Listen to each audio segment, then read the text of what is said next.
Hello and welcome to Everyday People. I am your host, Yolanda Robinson, and this show is brought to you by A Better Way. A Better Way is located at 1040 Pennsylvania Avenue. Go by and see them. If you are a person that needs to make a change in your life, go by and see A Better Way so they can help you get on a better way. Now, my first guest for this show is our Mayor of Trenton, New Jersey. I'm so nervous. I can't even get our mayor part right. I want to welcome you to Everyday People. Thank you so very much, Mayor Tony Mack of Trenton, New Jersey. Welcome to Everyday People. How are you? I'm doing well. Thank you for having me. Well, thank you so very much for joining me. I feel like I want to do a hand clap or something. You know what I mean? I just really wanted to be able to talk with you because this show is about everyday people, and you are an everyday person, right? So please do me a favor, reintroduce yourself as only you can. Very good. Well, I'm Tony Mack, the mayor of the city of Trenton. I've been in this office since June of 2010, and very, very excited about our city. Grew up in the city of Trenton, went to Trenton Central High School, middle school at Junior 2 first, and then Trenton Central High School. Played sports at the high school. And I've always had a love and an affection for Trenton, mainly because of what it meant for me. You know, I didn't come from an affluent family, so I had to lean on my community. So I had to lean on my church, I had to lean on my teachers, I had to lean on the Martin House Learning Center. Those vehicles helped put me on the right path. And for those reasons and a whole host of others, I believe it's my obligation to give back. The city has given so much to me. Wow, wonderful, wonderful. Because, you know, like you said, in the city, sometimes like you say, everybody's not born with a silver spoon in their mouth, but does it mean that you can't help? That's right. You know what I mean? It doesn't mean that. It means that you can get out there and you can do the same things. You know what I mean? Absolutely. But sometimes your drive is a little bit more different because you're from the other side and you can see where the help is needed at. Very good point. And that's you said everything I wanted to say. You know. I think the humble beginnings kind of put you on the path of helping others when someone who may have not have gone through that route may not understand quite as well. So my greatest consolation is that I understand Trentonians. I know what they need, and I work every day to make it happen. You know, whether it's fixing a park. You know, just this past year and a half ago, we fixed Father Rocco Park. Now we call it Capital City Complex. But when I go to that park and I see how excited the children, the adult soccer players are, the parents are that bring their children to those games, it makes me just feel overjoyed that they see that this can happen in their city and that they're proud to show it off. You know, they're proud to show it off. So it's small things like that. And Perry Street, we paved Perry Street. Listen, we paved Perry Street last year. This past year we paved, this past paving season we paved Warren Street. As a result of us paving that street, the residents have come outside, sweeping in front of their home, trying to make it look nice because they see that someone's really caring and made a real investment in their community. So that's what it's all about. That's what it's all about. And like you said, it's the little things. Like everything is not always dollars and cents, especially if you don't have the dollars. You understand what I'm saying? So it has to make sense about being able to clean up in your area and fix it up and feel valuable and put some, put some value back into the average person. That's right. You know what I mean? And I think that's what it's about. And then there's also the business side of running the city and, the finances and things of that nature, which we'll get in more to later on. But what I really wanted to talk to you about is you as a person. You know what I mean? What drives you? Because you may hear, negative things about you, and then you may hear good things about you, but you as a person, I want to hear from you. You know what I mean? What drives Mr. Tony Mack, the mayor of the city, to keep going and not look and wonder and, contemplate on every negative thing that people say about you? I've always been a multitasker. As a kid growing up, I played 3 sports. I played football, wrestling, and baseball. I did all that in high school, and I did that in college as well. And I also maintained, for some semesters, I was on the dean's list in college. And in high school, I was on the honor roll for some marking periods. So I've always been able to keep my eye on the prize, and not deviate from my goals and my dreams. And that's the way I view the mayor's office. Yes. One thing for certain as a mayor, that you're going to get every day, you're going to get a problem. Every day I come into this office, or every day I live as the mayor of Trenton, someone has called me, or I'm thinking or working on a problem. So that keeps my mind focused on what I have to do, and not so much on the negative. I can't dwell on the things that are behind me. My goal is to keep my eye on current and future things, and that's how I stay focused.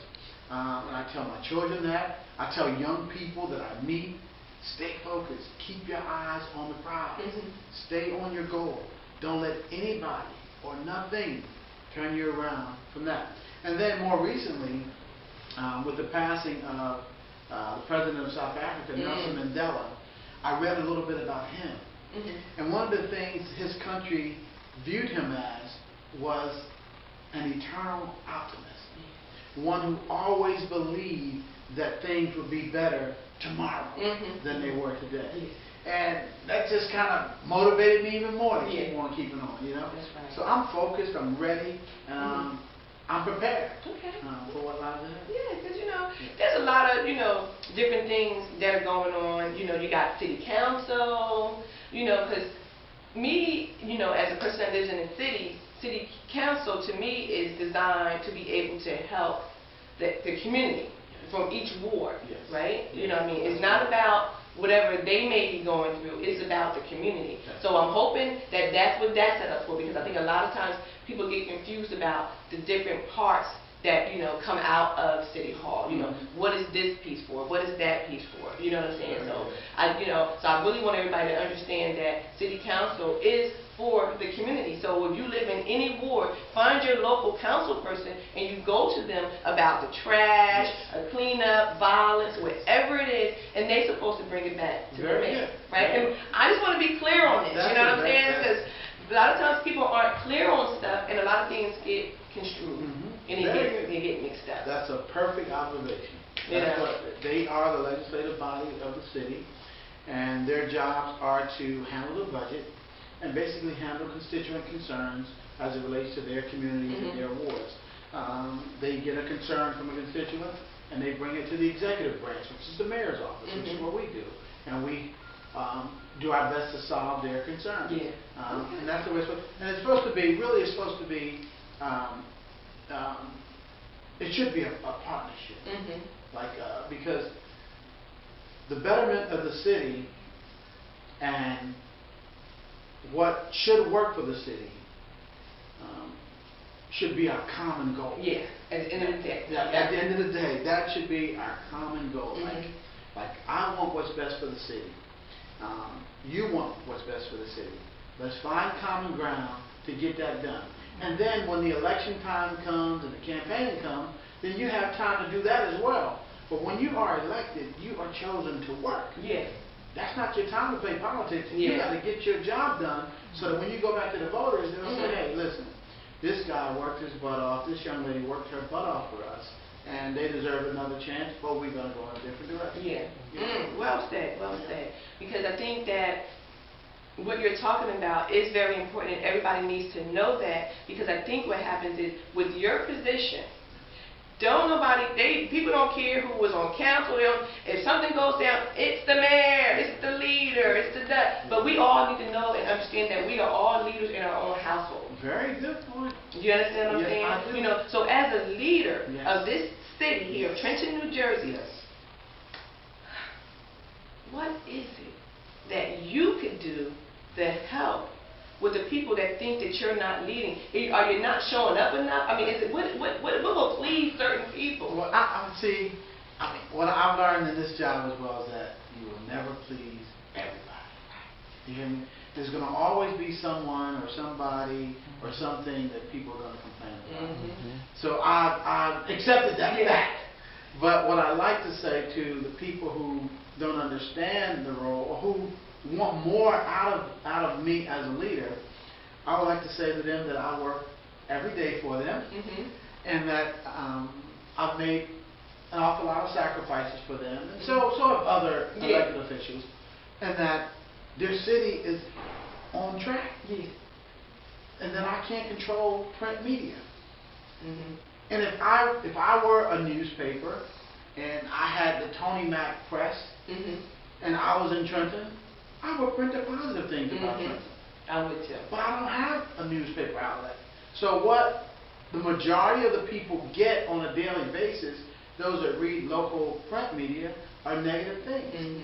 And negative things tend to, if you aren't able to read and comprehend and understand the angle that they write on, then you can be misled. Yeah, you can be misled, especially if the angle they're writing on is probably a 5th grade level. You're not going to be able to decipher what is good and what is bad. You're not going to be able to bring your own conscious level up because you're allowing someone else to dictate what you should be thinking. That's right. So, but I don't read print media. I'm sorry. I couldn't tell you a thing about you because I don't know. So that's why I actually do the interview, because I really don't know about a lot of all those things that people say, because I want to come up and formulate my own opinion. Very good. I don't want to go by what someone else says. Well, I really appreciate that, because a lot of what people read is quite frankly, it's just false. It's just bad media, and it affects our ability to market our city.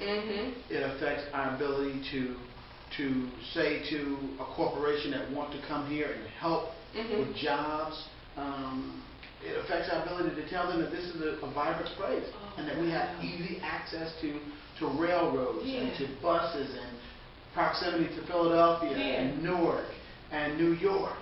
We can't market that the way good communities do because of the negative press that's associated with it. So your vehicle is critical. It's a great tool for us to go one-on-one, where your words aren't misconstrued, and people can see and hear for themselves that the city of Trenton has a $5 million surplus. We have a $5 million surplus. It's never talked about. When we came into office, we had a $55 million deficit. The city was in a $55 million hole. And in 3.5 years, we have a $5 million surplus. But you go out and we let this out right now that there's a surplus. Let me tell you something right now. Instead of people rejoicing over it and being happy about it, they will find a way to kick this city up the rear end. And like you said, we are our own enemy.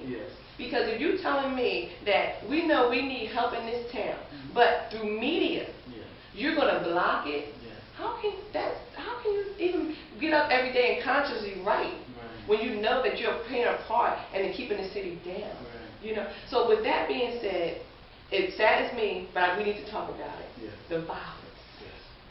The violence in this community is rampant. You know what I mean? And I say that because I'm so tired of hearing about the mother and the father who's lost their child. You know what I'm saying? In this community. And I really truly believe that that is something that also needs to be handled within the home. I understand, you can show up at every homegoing service, you can go to every house, you can send your condolences, but at the end of the day, each family has to start taking responsibility for themselves. I agree. There's a family component, there's a governmental component, and then there's a community component. And I think all three have to work together, because there's some children that don't have a family. You know what I mean? Like, there's some kids who don't have a mother or a father, maybe raised by a grandparent or an aunt or uncle, something like that. So some kids really have a bad hand. You understand? And government was put in place for that purpose. That's our sole purpose. So when we see those children, and some adults, really, because there's some adults that need our help, then that's when we have to lend our assistance, like with our Health and Human Services Department, maybe talking to them about their health and their hygiene, and those kinds of things. Then, when it relates to a child that may not know what direction he or she needs to go, we may want to intervene with them at our school system. Say, hey, listen, this is a kid who's had some troubles, may need some undivided attention. Why don't we get him on a track for a job training program, because academically he may not go to college. So, but let's prepare him for life after high school. And I think when we do that, we'll see different outcomes. Right now, I believe that we don't prepare our children enough for life after high school. Yeah. And when they get to 10th and 11th grade, they see that the window is closing, and they say, hey, you know what? This high school thing ain't for me. I'm dropping out. Yeah. Because they're discouraged. They don't see the light. So we got to grab them in the 9th grade. Really, we got to grab them at 3 and 4, early preschool years, so they can develop their minds. But once they get through those years, we got to get them when they come through that 9th grade door at the high schools and say, hey, listen, let's try to put you on a career path. Let's examine where you are academically and see whether you should be in, academic courses, whether you should be in job training courses, a vocational program, things like that. So when those things happen, we'll have individuals graduating with degrees and certifications, and they feel better about themselves, and they won't turn to violence. I believe that's a direct correlation between the violence we see and the education. Oh, definitely. It's so far, it's far apart from each other. You know what I mean? So as a leader, because people, let me be honest with you. People really look up to you, and people want to hear from you. You know what I mean? And I think that if it comes from you, I think it would probably help a lot of people. You know what I mean? Because I think because you can, like you said, and I'm the type of person where I always say home, home, home, because I'm just a homely person. So I just think that training should start at home first, and then it goes out to the school. Regardless if you're raised by a grandmother, auntie, uncle, whomever, I just feel as though that it should start at home. But if it doesn't start at home, it has to be something put in place where these youth can get the help that they need. But I personally think that a lot of people would love to hear it from you. You know what I'm saying? If the Mayor Tony Mack screams from the top of his lungs, hey Trenton, let's get on board here, let's get these kids educated, let's stop this violence, let's sit on down somewhere. I just think that, me personally, people would be like, oh shoot, the mayor has spoken. Let's sit down. People want to be led. You know what? You are correct. You are correct. You are 100% correct. People want to know that their leader is leading. And not to say that you're not. Not to say that you're not. I'm not saying that. But they just, some people want to, oh, did you hear Tony Mack say that? Or did you hear him? I'm just saying that. No, you are correct. One of the disadvantages we have is a platform for doing so. Like, in traditional environments. Now this spectrum here is perfect. Because my words can't be construed, they can't be torn apart. It is what it is. But when you are talking to print media, and to their defense, they're limited in how much space they have to write. They only take certain portions of your words. And that becomes you. You know what I mean? So, say if I said something that was a slip up, or something that didn't come out quite the way I wanted it to come out, then they'll take that portion. Not saying all of them do, but in many instances, they'll take that portion and they'll use it as a vehicle. So now what I've gone to is we use our website very actively. We use Trenton's www.trentonNJ.org as our voice. And then I also turn to Facebook every now and then. We're on Facebook. Mayor Tony Mack. Is it you or somebody else? I just want to know. Sometimes I'm like, is that the mayor? Who is that? Listen, I can't lie. Sometimes it's not me. But in many instances, I go on and I look around. But I just don't have the time to do it every day. I gotcha. But I go on and I look around, and if I see something I like, I click like, people that I know. But that's a good tool. It is a good vehicle tool, for yes, it You know what I mean? You know, if you're in an elected office and you're trying to get your message across without it being misconstrued, then that's a good way to do it. So that's what we've done. But also, I want to let the public know that Trenton is alive and well, that we are serving the people in adverse situations with limited resources, both human and financial. But the job is still getting done. The recreation centers are still open. Crime is going down. I don't know if you noticed, since we brought in the additional state police, thanks to the governor and to the state and the county for their help, but crime and those violent crimes that we were seeing over the summer, that wave, it decreased. Certainly if one life is lost, that's one too many, but it's gone down drastically. But you don't hear about it, do you? You don't hear about it. No one says anything about it. But when we had all those shootings during the summer months, all you saw every day was a countdown. A countdown to the number of people that are losing their lives. Who would count